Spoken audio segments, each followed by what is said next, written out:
Hi friends, how are you అండి? Friends, మనకి RTI 2005లో ఉన్నటువంటి సెక్షన్స్ మనకి 30 సెక్షన్స్ ఎన్నో ఉన్నాయి. ఆ 30 సెక్షన్స్ కూడా సింపుల్గా ఏ విధంగా కన్ఫ్యూజ్ లేకుండా గుర్తుపెట్టుకోవాలి అని మనం ఇప్పుడు చెప్పుకునే ముందు ఒక్క విషయాన్ని గమనించండి ఫ్రెండ్స్. ఏంటంటే ఆర్టికల్స్ కానివ్వండి, షెడ్యూల్స్ కానివ్వండి, సెక్షన్స్ కానివ్వండి, ఇవి మనం ప్రిపేర్ అయ్యేటప్పుడు ఆ సెక్షన్ దేనికి సంబంధించిన విషయము అందులో చేర్చబడింది అని మనకు గ్రహిస్తే చాలండి. అంతే తప్ప సెక్షన్స్ మనం కంఠస్థ పెట్టలేము, గుర్తుపెట్టుకోలేము, కన్ఫ్యూజ్ అవుతాం. సో మనకి ఏదైనా ఎగ్జాంపుల్ ఒక 360 ఆర్టికల్ లేదా సంథింగ్ ఏదో ఒక ఆర్టికల్ తీసుకున్నట్లయితే ఆ ఆర్టికల్ ఎగ్జాంపుల్ రాష్ట్రపతి హక్కులు కానివ్వండి, విధులు కానివ్వండి, బాధ్యతలు కానివ్వండి, పవర్స్ కానివ్వండి, ఇలాగా అంటే రాష్ట్రపతి గురించి ప్రత్యేకంగా ఆ సెక్షన్లో పొందపరచడం జరుగుతుంది. అలాగే గవర్నర్ గురించి కానివ్వండి, లేదా ప్రధానమంత్రి గురించి కానివ్వండి, లేదంటే సుప్రీంకోర్టు చీఫ్ జస్టిస్ కానివ్వండి, ఇలాగా ఒకరి గురించి అంటే ఒక సమాచారం గురించి ఒక ప్రత్యేకంగా కొన్ని అందులో ఏవైతే ఉన్నాయో అవన్నీ సంబంధించిన విషయాలన్నీ కూడా ఆ ఆర్టికల్ కానివ్వండి, ఆ సెక్షన్ కానివ్వండి, ఆ షెడ్యూల్ కానివ్వండి అందులో పొందపరచబడింది అని మనం రియలైజ్ అవ్వాలి. అంతే. ఎగ్జాంపుల్ చూడండి, ఇప్పుడు ఆర్టీఐ నాకు పంపించండి అని పీడిఎఫ్ మన వాట్సాప్ గ్రూప్లో అడిగితే కొంతమంది రాసిన మెటీరియల్స్ లేదంటే కొంతమంది పీడిఎఫ్ రూపంలోనే ఇలా రకరకాలుగా పంపించారు.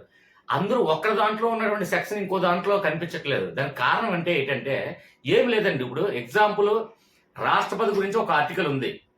ఆ రాష్ట్రపతి గురించి ఒకరి దగ్గర ఉన్న పీడిఎఫ్ ఏముంటుందంటే రాష్ట్రపతి యొక్క అధికారాలు అని సంబంధించిన విషయాలన్నీ ఆ సెక్షన్లో చూపించడం జరుగుతుంది. ఇంకొకరి దగ్గర పీడిఎఫ్ లో రాష్ట్రపతి యొక్క పవర్స్, స్పెషల్ పవర్స్ ఏంటి అనేది ఉంటుంది. మొత్తానికి ఏదైనా అందులో మనం గ్రహించింది ఏంటి అంటే ఆ సెక్షన్ కానీ ఆ ఆర్టికల్ కానివ్వండి అది రాష్ట్రపతికి సంబంధించిన విషయాలన్నీ కూడా ఆ సెక్షన్ లో పొందపరచబడినవి అని మనం గ్రహించగలిగితే మనకి ఎగ్జామ్ హాల్లో ఏ సెక్షన్ ఇచ్చినా అందులో సబ్ సెక్షన్ ఇచ్చినా ఆ సెక్షన్ దీనికి సంబంధించింది విషయాలన్నీ కూడా ఇందులో ఉంటాయి అంటే ఆ మొత్తం సెక్షన్ సంబంధించిన మొత్తం అందులో ఉన్నటువంటి అన్ని కూడా చదవనవసరం లేదు. ఆ సెక్షన్ దేనికి అనేది మనం గుర్తించగలగాలి ఫస్ట్. అంటే ఇందులో ప్రభుత్వాల గురించి ఇవ్వడం జరిగిందా, లేదంటే స్టేట్మెంట్ల గురించి ఇవ్వడం జరిగిందా, లేదంటే రికార్డుల గురించి ఇవ్వడం జరిగిందా, లేదంటే సంథింగ్ ఏదైనా అందులో ఉన్నటువంటి విషయాలన్నీ కూడా మీరు చదివి చూడండి. ఎందుకంటే మనం సెక్షన్ చదివేటప్పుడు కన్ఫ్యూజ్ అవుతారు. నెక్స్ట్ సార్ సెక్షన్ చాలా ఎక్కువ ఉన్నాయి కదండి అంటే ఎగ్జాంపుల్ ఇప్పుడు ఎగ్జాంపుల్ 2 సెక్షన్ లో సబ్ సెక్షన్ ఏ ఉంది. అయితే ఇందులో సముచిత ప్రభుత్వము అని ఉంది. ఎగ్జాంపుల్ చూడండి, మీ చిన్న రియలైజ్ అవ్వండి. సముచిత ప్రభుత్వం అంటే ఇందులో అనేక అంశాలు ముడిపడి ఉంటాయి. అంటే రాష్ట్ర ప్రభుత్వం ఉంది, కేంద్ర ప్రభుత్వం ఉంది, అలాగే కేంద్ర పాలిత ప్రభుత్వాలు ఉన్నాయి.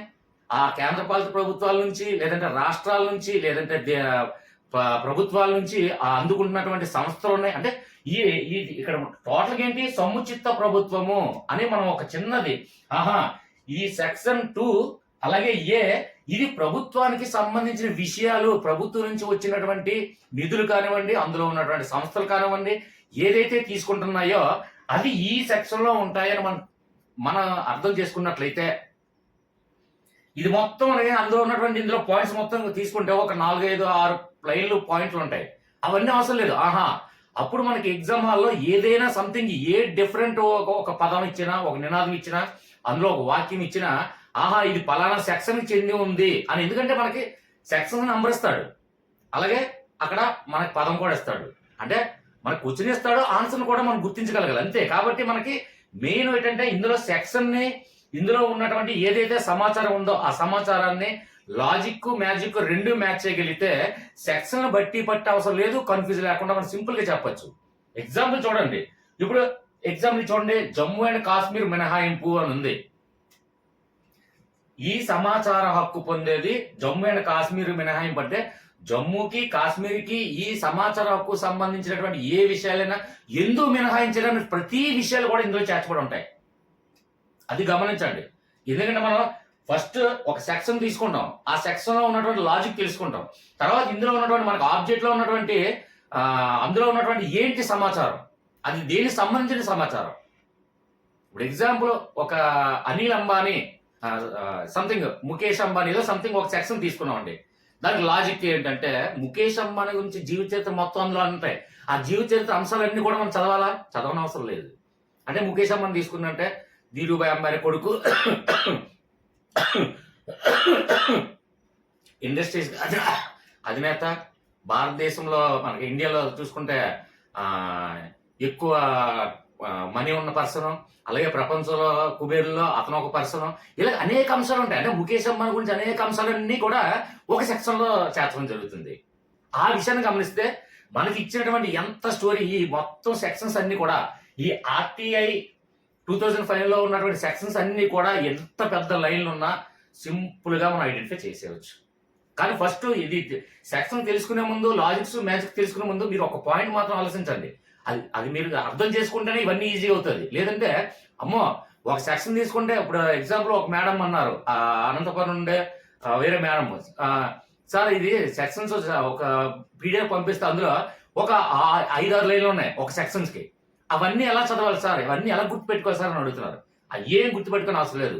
ఆ సెక్షన్ కి సంబంధిత సమాచారానికి ఏంటి సంబంధం అని తెలుసుకుంటే చాలు. ఓకే ఫ్రెండ్స్, డైరెక్ట్ గా మనకి ఇందులో సెక్షన్స్ లాజిక్స్ చూద్దాం ఒకసారి.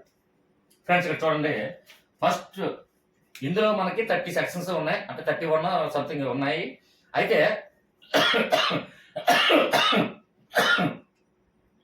ఫస్ట్ సెక్షన్ లో ఫస్ట్ అంటే 1వ సెక్షన్ లో సబ్ సెక్షన్ 1 ఉంది, అలాగే 2 కూడా ఉంది. అయితే ఎగ్జాంపుల్ ఫస్ట్ ఎలాగ సమాచార హక్కు చట్టం అని కాబట్టి ఇది మనకి తెలుసు, కాబట్టి ఇది లెఫ్ట్ చేయండి. నెక్స్ట్ 1వ సెక్షన్ లో మళ్ళీ సబ్ సెక్షన్ 2 ఉంది కాబట్టి ఇక్కడ జమ్మూ అండ్ కాశ్మీర్ మినహాయింపు. ఇది ఎందుకని స్టోరీ కావాలి అంటే నేను డైరెక్ట్ గా చెప్తాను. ఇప్పుడు ఇది కూడా అవసరం లేదు మనకి, ఎందుకంటే 370 ఆర్టికల్ ని రద్దు చేసి, అలాగే జమ్మూ అండ్ కాశ్మీర్ ని రాష్ట్ర హోదా నుంచి, ప్రత్యేక హోదా నుంచి రిమూవ్ చేసి దానికి కేంద్ర పాలిత ప్రాంతంగా పెట్టడం జరిగింది. కాబట్టి 370 ఆర్టికల్ 2019 అనుకుంటాను 370 ఆర్టికల్ ఇవ్వడం జరిగింది. దీని గురించి కూడా మనకు అవసరం లేదు. ఇక మిగిలినది సెకండ్ సెక్షన్ వద్దాం. ఇందులో ఒక 10 సెక్షన్లు ఎన్నో ఉన్నాయి సబ్ సెక్షన్స్. ఇందులో 2వ సెక్షన్ లో ఏ దేనికి సంబంధించింది, బికి దేనికి సంబంధించింది, సికి దేనికి సంబంధించింది, అలాగే డి మరియు ఎఫ్, అలాగే కే, జే, ఇలాగా అనేకమైనటువంటి సబ్ సెక్షన్స్ ఉన్నాయి. కాబట్టి దీనికి సింపుల్ లాజిక్ అంటే ఏమీ లేదు.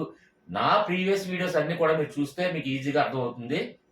అందులో ముఖ్యంగా ఇక్కడ ఏబిసిడీలు ఎప్పుడైతే మనకు ఉన్నాయో, ఎక్కడైతే నెంబర్స్ ఉన్నాయో దాన్ని మనకి ఆల్ఫాబెటికల్ ఆర్డర్ లో దీని నెంబర్ ఎంతో చూడండి. ఏ అంటే ఎంత అండి? ఏ అంటే 1, బి అంటే 2, సి అంటే 3. ఇదే విధంగా ఆల్ఫాబెటికల్ ఆర్డర్ లో ఈ సబ్ సెక్షన్ మొత్తం మీరు తీయండి. అప్పుడు ఈజీగా మీకు సింపుల్ గా అయిపోతుంది.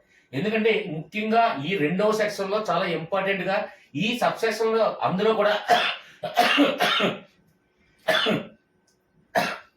కూడా ఏ, బి, సి, డి, ఎఫ్ ఇలా ఉన్నాయి. కాబట్టి ఇది చాలా ఇంపార్టెంట్ సెక్షన్. అందులో ముఖ్యంగా 2వ సెక్షన్ లోనే ఈ సబ్ సెక్షన్ గురించి మనం తెలుసుకున్నాం, ఎందుకంటే చాలా ఇంపార్టెంట్ అండి ఇది. తర్వాత నుంచి 3rd సెక్షన్ నుంచి సబ్ సెక్షన్స్ ఉన్నా లేకపోయినా అవన్నీ డైరెక్ట్ గా మనకు ఉన్నాయి. 3rd, 4th ఇవన్నీ అవి సింపుల్ గా నెక్స్ట్ వీడియోలో, అంటే మనకి ఈ సెక్షన్స్ సెకండ్ సెక్షన్ నుంచి మనం క్షుణ్ణంగా తెలుసుకుంటే 3rd సెక్షన్ నుంచి 31 సెక్షన్స్ వరకు జస్ట్ ఒక 2 వీడియోల్లో 3 వీడియోల్లో అయిపోద్ది. సో ఇది పార్ట్ 1 అండి. నెక్స్ట్ పార్ట్ 2, పార్ట్ 3, పార్ట్ 4 లో కంప్లీట్ చేస్తాను ఈ 31 సెక్షన్స్ కూడా. సో ఈ సెకండ్ సెక్షన్ లో ఇంపార్టెంట్ కాబట్టి ఇది కంప్లీట్ చూడండి. ఎందుకంటే సెకండ్ సెక్షన్ లోనే సబ్ సెక్షన్స్ ఉన్నాయి, 3rd సెక్షన్ నుంచి డైరెక్ట్ గా ఇవ్వడం జరిగింది. కాబట్టి ఇది ఒక్కసారి మనం క్లియర్ గా చూడండి ఫ్రెండ్స్. సెకండ్ సెక్షన్ లో సబ్ సెక్షన్ ఏ ఉంది. ఏ అయితే ఇది ఏం తెలియజేస్తుందంటే సముచిత ప్రభుత్వము. ఇక్కడ మనకి ఇక్కడ చూడండి సెకండ్ ఏ అంటే ఎంతండి? ఏ అంటే 1, అలాగే పక్కన ఉన్న నెంబర్ చూడండి 2, 1 ప్లస్ 2 టోటల్ కౌంట్ చేయండి. ఎంత వచ్చిందండి? 3 వచ్చింది టోటల్. ఏ ప్లస్ 2, ఏ అంటే ఆల్ఫాబెటికల్ లో నెంబర్ 1 కాబట్టి ఏ ప్లస్ 2 ఈజ్వల్ టు 3. ఇక్కడ సముచిత ప్రభుత్వానికి సంబంధించినటువంటి అన్ని అంశాలు కూడా ఇందులో ఈ సెక్షన్ లో పొందపరిచి ఉండవని మనం అర్థం చేసుకోవాలండి. సో ఇక్కడ చూడండి, ప్రభుత్వానికి సంబంధించినటువంటి రాష్ట్ర ప్రభుత్వం కావచ్చు, కేంద్ర ప్రభుత్వం కావచ్చు, లేదంటే కేంద్ర పాలిత ప్రభుత్వాలు కావచ్చు, వాటి నుండి నిధులు ఇచ్చే నిధులు పొందినటువంటి అనేక సంస్థలు, అంటే ఇవన్నీ కూడా ప్రభుత్వానికి సంబంధించినటువంటివే. ప్రభుత్వాలకు సంబంధించినవి అంటే ఇక్కడ రాష్ట్ర ప్రభుత్వం లేదా కేంద్ర ప్రభుత్వం లేదా కేంద్ర పాలిత ప్రభుత్వం, ఏదో మొత్తానికి ఇక్కడ ప్రభుత్వం అనే ఒక చిన్నది ఈ లాజిక్ మనం మ్యాచ్ చేయగలగాలి. ఓకే ఫ్రెండ్స్, అంటే అప్పుడు మనకి ఇచ్చినటువంటి ఎగ్జామ్ హాల్లో పేపర్లో మనకి ఇందులో ప్రభుత్వానికి సంబంధించిన రిలేటెడ్ మొత్తం అన్ని కూడా ఇందులో చేర్చబడి అని మనం రియలైజ్ అవ్వాలి. ఓకే ఫ్రెండ్స్, అంటే అప్పుడు మనకు కన్ఫ్యూజన్ ఏమి ఉండదు, ఎందుకంటే డైరెక్ట్ క్వశ్చన్ ఉంటుంది, ఆన్సర్ కూడా మనకు ఆబ్జెక్ట్ ఉంటుంది కాబట్టి రెండు మ్యాచ్ చేసేయడానికి ఈజీగా మన మైండ్ లోకి వస్తుంది. Okay friends, right. Next one చూడండి, ప్రభుత్వం అంటే చూడండి 1, 2, 3 లెటర్స్ కాబట్టి ఈ మనకి సెకండ్ సెక్షన్ లో ఏ తెలిస్తే ఏ అంటే ఇది మనకి ఎంతనే టోటల్ కౌంట్ చేస్తే అంత 3 రావాలి. ఇచ్చినటువంటి ఆబ్జెక్ట్ లో మనకి ఏదైతే లాజిక్ ఉందో అది కూడా 3 మ్యాచ్ చేయగలిగితే ఆటోమేటిక్ గా ఈ సముచిత ప్రభుత్వానికి సంబంధించినటువంటి ఏదైనా, ఇప్పుడు ఎగ్జాంపుల్ సముచిత ప్రభుత్వం ఇవ్వకుండా కేంద్ర ప్రభుత్వం నుండి సమాచార హక్కు చట్టానికి కొన్ని సంస్థలు నిధులు పొందుతున్నాయి అని ఇవ్వడం జరిగింది అనుకోండి, అప్పుడు కేంద్ర ప్రభుత్వం అక్కడ మనకి ఏంటి ఆప్షన్స్ ఉంటాయి, అంటే అక్కడ 2A లేదంటే 2B లేదంటే 2C 2D ఉంది అనుకోండి, అక్కడ టోటల్ కౌంట్ చేస్తే అది దేనికి సంబంధించింది మనకి ఐడియా రావాలి. ఫస్ట్ సెక్షన్ 2 + A అంటే 3 అక్కడ ఇచ్చినటువంటి ప్రభుత్వానికి సంబంధించినటువంటి ఏదైనా ఉన్నాయనుకోండి, ABCDలో ప్రభుత్వానికి సంబంధించిన ఏదైనా ఉంటే అది ఈజీగా మనకు గుర్తుపెడితే సరిపోతుంది. Okay friends, right. Next one చూడండి, B అంటే 2 + 2 అంటే 4. ఇది కేంద్ర సమాచార కమిషన్ గురించి మొత్తం కూడా తెలియజేస్తుందండి. కేంద్ర సమాచార కమిషన్ అంటే ఇక్కడ చూడండి మనకి ఏం తెలియజేస్తుంది, సమాచారాన్ని మొత్తాన్ని తెలియజేస్తుంది. కాబట్టి 1, 2, 3, 4. ఓకే ఫ్రెండ్స్, అంటే ఇక్కడ కేంద్ర సమాచారం ఇక్కడ రాష్ట్ర సమాచారం ఏదైనా వస్తే నెక్స్ట్ వన్ చూద్దాం, దాంట్లో ఉన్నది అనుకోండి. మెయిన్ ఇక్కడ ఏంటంటే ఈ కేంద్ర సమాచార కమిషన్ అనేది ఏం చేస్తుంది అంటే సమాచారాన్ని సమాచార హక్కు, మనకి సమాచార హక్కు చట్టం కాబట్టి ప్రతి ఒక్కరూ కూడా ఈ అసలు యాక్చువల్ గా ఆర్టీ అంటే ఏంటి, సమాచార హక్కు పొందే రైట్స్ ప్రతి ఒక్కరికి కూడా మన రాజ్యాంగం కల్పించింది. అది RTA 2005 కాబట్టి అంటే ఏదైనా ఒక సంస్థల నుంచి కానీ, ఒక ప్రభుత్వం గురించి కానీ, లేదంటే ఒక ఏదైనా మొత్తానికి అది ఏ ప్రభుత్వ సంస్థలు కానీ, ప్రభుత్వ ముడిపడి ఉన్నటువంటి ఇతర సంస్థలు కానివ్వండి, దాని నుండి మనకు కావలసినటువంటి సమాచారాన్ని పొందే హక్కు మనకు కల్పించింది ఇది. ఓకే ఫ్రెండ్, కాబట్టి ఇక్కడ సమాచారానికి సంబంధించింది కాబట్టి సమాచారాన్ని మనం సేకరించగలిగితే ఇందులో కేంద్ర సమాచార కమిషన్ లో మొత్తం సమాచారాల గురించి అన్నిటి కూడా ఈ సెక్షన్ తెలియజేస్తుందని మనకు అర్థం. సమాచార అంటే 4, ఇది 4. So easy.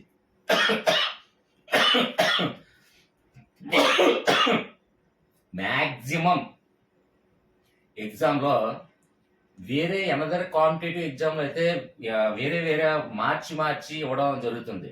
కానీ టీచింగ్ ప్రొఫెషన్ కాబట్టి ఇది సమాచార హక్కు చట్టం కింద కాబట్టి ఇది ఖచ్చితంగా డైరెక్ట్ గా ఏదైతే పదాలు ఉన్నాయో ఆ పదాలనే డైరెక్ట్ గా మీకు ఎగ్జామ్ హాల్లో ఇవ్వడం జరుగుతుంది. 99%.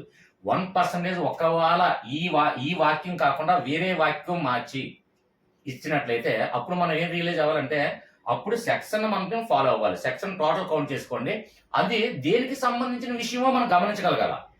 ఇది సమాచారానికి సంబంధించిందా, ప్రభుత్వానికి సంబంధించిందా, లేదంటే ఒక రికార్డులకు సంబంధించిందా, లేదంటే ఒక చేతి వ్రాతలకు సంబంధించిందా, దేనికి సంబంధించిందో అందులో ఉన్నటువంటి ఆబ్జెక్ట్ ని బట్టి మనం ఈజీగా గుర్తించవచ్చు. అంతేగాని ఏమి కంఠస్థ పెట్టనవసరం లేదు, కన్ఫ్యూజ్ కూడా అవనవసరం లేదు. ఓకే ఫ్రెండ్స్, నెక్స్ట్ వన్ చూడండి. ఇక్కడ 2C అంటే ఎంత పడుతుందండి? C అంటే ABC అంటే 3 + 2 అంటే 5 వచ్చిందండి. 5 ఇక్కడ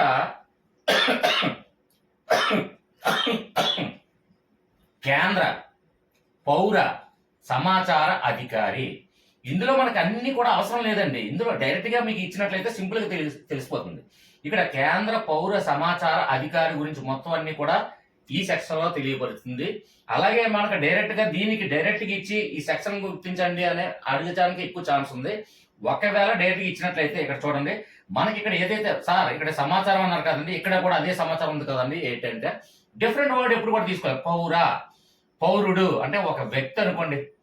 ఇక్కడ ముఖ్యంగా ఒక పాయింట్ చెప్తాను చూడండి, గుర్తుకు అంటే నేను ఎగ్జామ్ హాల్లో ఇది నేను చెప్పినటువంటి ఈ పాయింట్ గుర్తు రావాలి.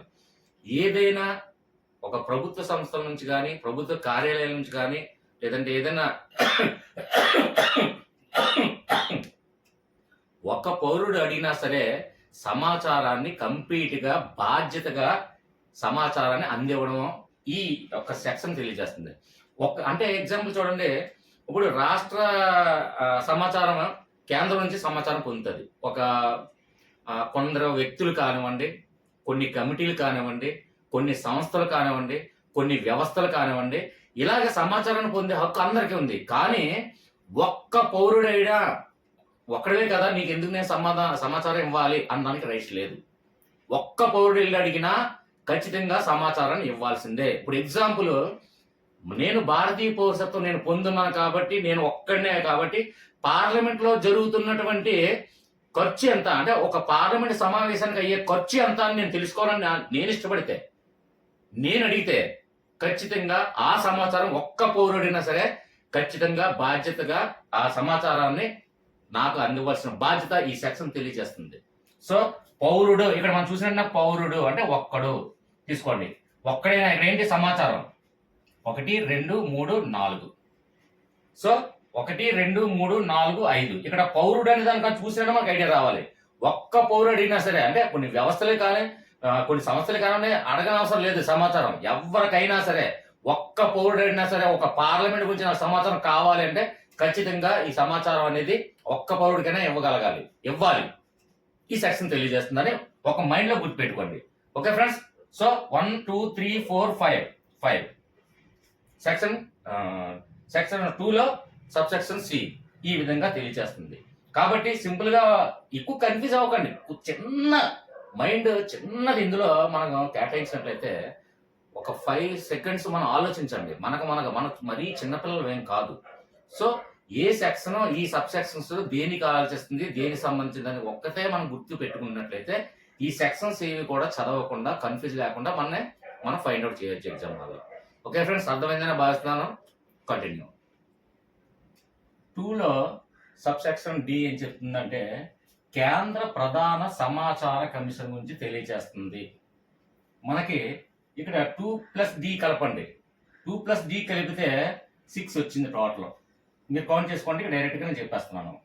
ఓకే ఫ్రెండ్స్, అయితే ఇక్కడ కేంద్ర ప్రధాన సమాచార కమిషన్, ఇక్కడ ప్రధాన అనగానే ఇక్కడ మనకి ఏం గుర్తురాలంటే కేంద్ర ప్రధాన అంటే ఎక్కడండి ఇది, కేంద్ర ప్రధాన కార్యాలయం ఎక్కడుంది, అలాగే కేంద్ర ప్రధానమంత్రి ఎక్కడుంది, మనకి రాజధాని అయినటువంటి ఢిల్లీ. ఇది మనకి ఐడియా రావాలి ఖచ్చితంగా. మనకి ప్రధాన అనగానే కేంద్ర ప్రధాన అనగానే ఢిల్లీ రాజధాని. సో సమాచారం 1 2 3 4 ఇది 1 2 1 2 3 4 5 6 టోటల్ 6 = 6 మ్యాచ్ అయింది. ఓకే ఫ్రెండ్స్, నెక్స్ట్ వన్ చూడండి. సెక్షన్ 2లో ఈ ఏం చెప్తుందంటే సమర్థ అధికారి. ఈ సమర్థ అధికారులు అంటే అధికారుల గురించి ఎవరి గురించి వచ్చినా సరే ఈ సెక్షన్ తెలియజేస్తుంది. అంటే ఎగ్జాంపుల్ చైర్మన్ కావచ్చు, స్పీకర్ కావచ్చు, ప్రధానమంత్రి కావచ్చు, రాష్ట్రపతి కావచ్చు, గవర్నర్ కావచ్చు, సుప్రీంకోర్టు ప్రధాన న్యాయమూర్తి కావచ్చు, వీళ్ళు నియమించబడుతున్నటువంటి అంశాలు అన్నీ కావచ్చు, అన్ని కూడా సమర్థ అధికారి. వాళ్ళు నియమించబడే అడ్మినిస్ట్రేటర్లు కావచ్చు, ఎవరైనా సరే ఆ సమర్థిత అధికారి గురించి తెలియజేసేది ఇది. కాబట్టి ఇక్కడ ఏం తెలియజేస్తుందంటే 2+E = 7, అలాగే 1 2 3 4 5 6 7. ఓకే ఫ్రెండ్స్, ఈ అధికారుల గురించి ఏదైనా ఇక్కడ 7 సమర్థ అధికారి ఏ సెక్షన్ గురించి తెలియజేస్తుందంటే సెక్షన్ 2లో ఈ తెలియజేస్తుంది అంటాం. కాబట్టి ఇక్కడ టోటల్ 2+E = 7. అలాగే సమర్థ అధికారి అంటే అధికారులు ఎంతమంది అధికారులు ఉన్నా, చైర్మన్ గురించి కావచ్చు, లేదంటే స్పీకర్ కావచ్చు, గవర్నర్ కావచ్చు, రాష్ట్రపతి కావచ్చు, సుప్రీంకోర్టు ప్రధాన న్యాయమూర్తి కావచ్చు, వీళ్ళు నియమించినటువంటి అడ్మినిస్ట్రేటర్ల గురించి కావచ్చు, ఇవన్నీ కూడా ఈ విషయాలన్నీ కూడా ఈ సెక్షన్ లో పొందపరచడం అనేది మనకి ఐడియా రావాలి. Okay friends, right. Next one చూడండి, 2+F.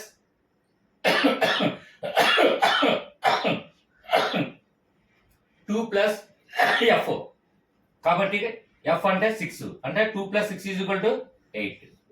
ఈ సెక్షన్ ఏం తెలియచేస్తుంది అంటే ఇక్కడ సాక్ష్యాల సమాచారాల గురించి అన్ని కూడా. అంటే సాక్ష్యాల సమాచారాలు అంటే సాక్ష్యం అంటే ఏంటండి అంటే ఎగ్జాంపుల్ గా మనకి డాక్యుమెంట్స్ కావచ్చు, లేదంటే పత్రికా ప్రకటనలు కావచ్చు, లేదంటే జీవో గవర్నమెంట్ ఆర్డర్లు కావచ్చు, ఇలాంటి అన్ని కూడా వచ్చినాయి అన్ని కూడా సాక్ష్యాల సమాచారం. అంటే మనం దేన్ని బేస్ చేసుకొని మనం చేసుకుంటామంటే ఏదైనా సాక్ష్యాల సమాచారాలు అంటే అది పత్రికా ప్రకటనలు కూడా ఒక రకమైన సాక్ష్యాలే. అలాగే పత్రికా ప్రకటనలు కావచ్చు, లేదంటే ఏదైనా గవర్నమెంట్ ఆర్డర్ కావచ్చు, రికార్డులు కావచ్చు, ఫైల్స్ కావచ్చు, రిజిస్టర్ కావచ్చు, ఇవన్నీ కూడా ఇందులో వస్తాయని మనకు అర్థం చేసుకోవాలి. ఓకే ఫ్రెండ్స్, ఇది 1 2 3 4 5 6 7 8 total is equal to 8.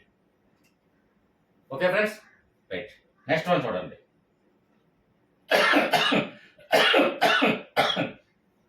Next one 2i ఏం తెలియజేస్తుందంటే i అంటే నెంబర్ ఎంత అండి, 9.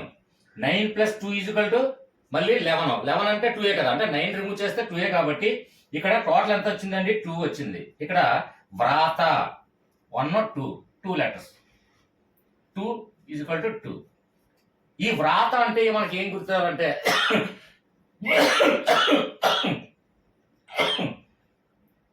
చేతితో రాసిచ్చినటువంటి కావచ్చు, లేదంటే ప్రింట్ అది 2 అక్షరాలే, వ్రాత 2 అక్షరాలే, లేదంటే కొన్ని చిత్రం అంటే ఫోటోస్ పిక్స్ ఆ విధంగా మనకి 2 అక్షరాలతో కలిగి ఉన్నటువంటి అంటే వ్రాతలు కానివ్వండి, ప్రింట్లు తీసినా కానివ్వండి, లేదంటే చిత్రాల రూపంలో కానివ్వండి, ఇలాంటి అన్నీ కూడా ఈ సెక్షన్ లోకి వస్తుందని మనం అర్థం చేసుకోవాలి.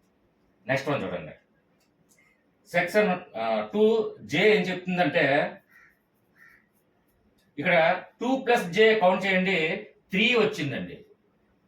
ఇక్కడ 1 2 3 అంటే 3 = 3. సార్ ఈ తనిఖీ అంటే ఏమిటి? తనిఖీ అంటే ఏంటంటే ఏదైనా మనం పనులు చేసుకుంటున్నాం అనుకోండి, సంథింగ్ ఏదైనా ఒక అర్జీ పెట్టుకున్నాం, ఒక సంబంధిత కలెక్టర్ కావచ్చు, లేదంటే పోలీస్ డిపార్ట్మెంట్ కావచ్చు, లేదంటే ఒక వ్యక్తులు కావచ్చు, లేదంటే సంస్థలు కావచ్చు, లేదంటే ప్రభుత్వం కావచ్చు, ఏదైనా మనం అర్జీ పెట్టుకున్నప్పుడు ఆ అర్జీ ఎంతవరకు వెళ్తుంది, ఎక్కడ నుండి ఏ ఫైల్ దగ్గర నుంచి ఏ పొజిషన్కి వచ్చింది అని మనం చేసుకున్నటువంటి ఏదైనా ఆ అర్జీలు కానివ్వండి, లేదంటే పనులు కానివ్వండి, లేదంటే వ్యవహారాలు కానివ్వండి, అవి మనం తనిఖీ చేసుకోవచ్చు. అంటే ఏ పొజిషన్ లోకి వెళ్ళింది, ఏ బెంచ్ నుంచి ఏ బెంచ్కి వెళ్ళింది, ఏ స్టేజ్కి వెళ్ళింది. నేను పెట్టుకున్నటువంటి ఒక లోన్ ఫైలో, లేదంటే ఒక అర్జీయో, లేదంటే ఒక పిటిషనో, ఏదో సంథింగ్, లేదంటే ఒక సమాచారాన్ని సేకరించడమో, ఇలాంటివి పెట్టుకుంటే అవి నేను తనిఖీ చేసుకున్న హక్కు నాకు ఉంది. అంటే అడిగే హక్కు నాకు ఉంది. నేను పెట్టుకున్నటువంటి లోన్ ఏం చేస్తారు సార్, లేదంటే నేను పెట్టుకున్నటువంటి అర్జీ ఏం చేశారు, లేదంటే నేను అడిగినటువంటి సమాచారం మీరు ఎంతవరకు దర్యాప్తు చేసి నాకు ఇవ్వడం జరుగుతుంది అని తనిఖీ చేసుకునే రైటు ఈ సెక్షన్ తెలియజేస్తుంది. కాబట్టి టోటల్ 2J అని, అలాగే తనిఖీ 3 లెటర్స్ 1 2 3. సో తనిఖీ అంటే అక్కడ ఏంటంటే మనం పెట్టుకున్నటువంటి పనులు కానివ్వండి, మనం చేసుకున్నటువంటి వ్యవహారాలు కానివ్వండి, ఏదైనా మనం ఒకసారి తనిఖీ చేసుకోవచ్చు. ఎంతవరకు జరిగింది, ఎంతవరకు ఈ కార్యకలాపాలు సాగుతున్నాయి అని సంబంధిత అధికారుల నుంచి మనం తనిఖీ చేసుకున్న రైట్స్ మనకు ఉంది. అంటే ఓన్లీ అర్జీ పెట్టుకోవడమే కాదు, అది ఎంత పొజిషన్లోకి వెళ్ళింది. అంటే ఇప్పుడు ఎగ్జాంపుల్ సీఎం దగ్గర నుంచి పిఎంకి వెళ్ళిందా, లేదంటే కలెక్టర్ దగ్గర నుంచి డిప్యూటీ కలెక్టర్ దగ్గరికి వెళ్ళిందా, లేదంటే సంథింగ్ పలానా ఒక సంబంధిత కార్యాలయం నుంచి వేరే కార్యాలయానికి ప్రమోట్ అయ్యిందా, అంటే ఈ ప్రమోషన్ ఏ విధంగా జరుగుతుంది, అంటే మనం చేసుకున్నటువంటి పనులు ఎంతవరకు జరుగుతుంది అనే ఉద్దేశంతో మళ్ళీ కూడా మనం వెళ్ళి ఈ సెక్షన్ కింద మనం తనిఖీ చేసుకున్న రైట్స్ ఉంది.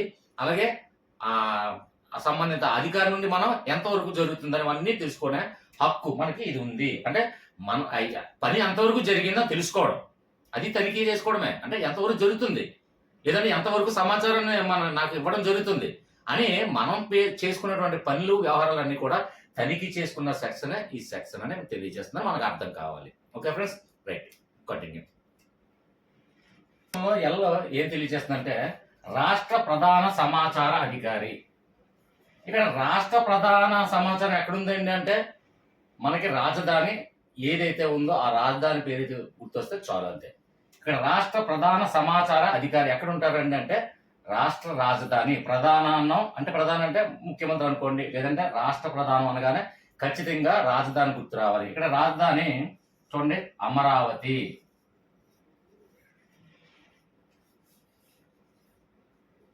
అలాగే పోనీ టిఎస్ వాళ్ళు అనుకోండి హైదరాబాద్.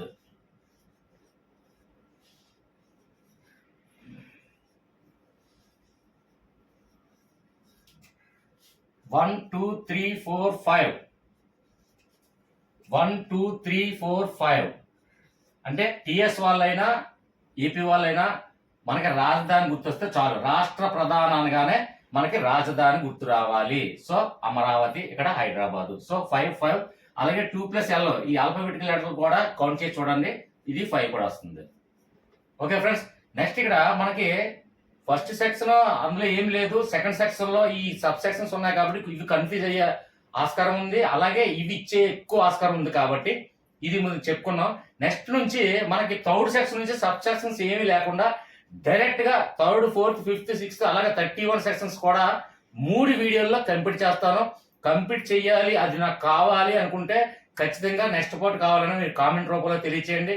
మన వాట్సాప్ గ్రూప్ లో సభ్యులైతే ముఖ్యంగా వాట్సాప్ లో తెలియచేసి నాకు ఏదో ఒక ఇన్ఫర్మేషన్, మీ ఒపీనియన్, మీ అభిప్రాయం తెలియచేస్తారని ఆశిస్తున్నాను. దయచేసి ఇంకొక విషయం గుర్తుపెట్టుకోండి, ఇక్కడ మనకి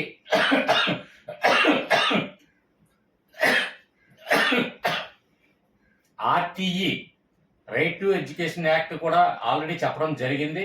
అవి 2 పార్ట్లు కంప్లీట్ అయ్యాయి. లాస్ట్ చివరిగా ఒక పార్ట్ మిగిలిపోయింది. అది నెక్స్ట్ వీడియో అది కూడా చేస్తాను. సో ఇవి కూడా ఇంకొక 3 వీడియోల్లో ఇది కంప్లీట్ అయిపోద్ది. 31 సెక్షన్స్ కూడా చాలా ఇంపార్టెంట్ కాబట్టి ఖచ్చితంగా మీకు కావాలనుకుంటే నాకు వాట్సాప్ లో కానివ్వండి, అలాగే ఇక్కడ కామెంట్ రూపంలో కానీ తెలియచేయండి. అలాగే దయచేసి ఏదో ఒక రెస్పాన్స్ మాత్రం ఇస్తారని ఆశిస్తున్నాను. అలాగే ఇక్కడ కొందరేమో తెలుగు అంటున్నారు, ఇంగ్లీష్ అంటున్నారు, ఏమంటున్నారు. సో నా వీడియో చూస్తున్నప్పుడు ఇక్కడ మోర్ అనే ఆప్షన్ ఉంటుంది చూడండి.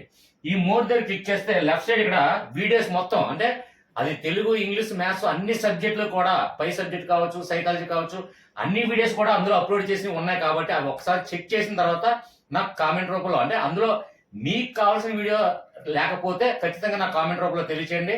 డెఫినెట్ గా ఆ వీడియో చేద్దాం. నెక్స్ట్ ఇంకో ముఖ్యం ఏంటంటే ఇక్కడ సబ్స్క్రైబ్ బటన్ పక్కన చూడండి జాయిన్ అనే బటన్ ఉంది చూడండి. జాయిన్ దగ్గర క్లిక్ చేసి మెంబర్షిప్ పొందిన వాళ్ళైతే ఖచ్చితంగా డిస్క్రిప్షన్ లో వాట్సాప్ లింక్ ఉంది. వాట్సాప్ లో చేరి సార్ నేను జాయిన్ బటన్ ద్వారా జాయిన్ అయ్యి మెంబర్షిప్ తీసుకున్నాను, నాకు ఒక్క మెసేజ్ వాట్సాప్ లో పెడితే వారికి ఏ డౌట్స్ ఉన్నా, ఏ సబ్జెక్ట్ అయినా, ఏదైనా సరే, ఏ కాంపిటేటివ్ ఎగ్జామ్ అయినా సరే అది మీ ఇష్టమే. మీకు కావాల్సిన సబ్జెక్టు, ఎనీ సబ్జెక్టు, మొత్తం అన్ని సబ్జెక్టులో ఏ సబ్జెక్ట్ డౌట్ ఉన్నా మీకు సింపుల్ వేలో ఖచ్చితంగా చెప్తానని నేను మాటిస్తున్నాను. సో జాయిన్ బటన్ ద్వారా జాయిన్ అయిన మాత్రం ఖచ్చితంగా ఫుల్ ప్రిఫరెన్స్ ఇవ్వడం జరుగుతుంది. దయచేసి వీడియో నచ్చినట్లయితే లైక్ చేసి సబ్స్క్రైబ్ చేయడం మాత్రం మర్చిపోకండి. సబ్స్క్రైబ్ చేసుకునేటప్పుడు ఖచ్చితంగా ఆల్ నోటిఫికేషన్ లో పెట్టుకోండి, ఎందుకంటే ప్రతిదీ కూడా నేను వీడియో అప్లోడ్ చేసిన ప్రతిదీ కూడా నోటిఫికేషన్ ద్వారా మీకు తెలియజేస్తుంది. ఓకే ఫ్రెండ్స్, మరీ కంటిన్యూ చేసేస్తే లెంత్ ఎక్కువైపోతున్న ఉద్దేశంతో 3 పార్ట్లుగా చేయడం జరుగుతుంది. Okay friends, bye.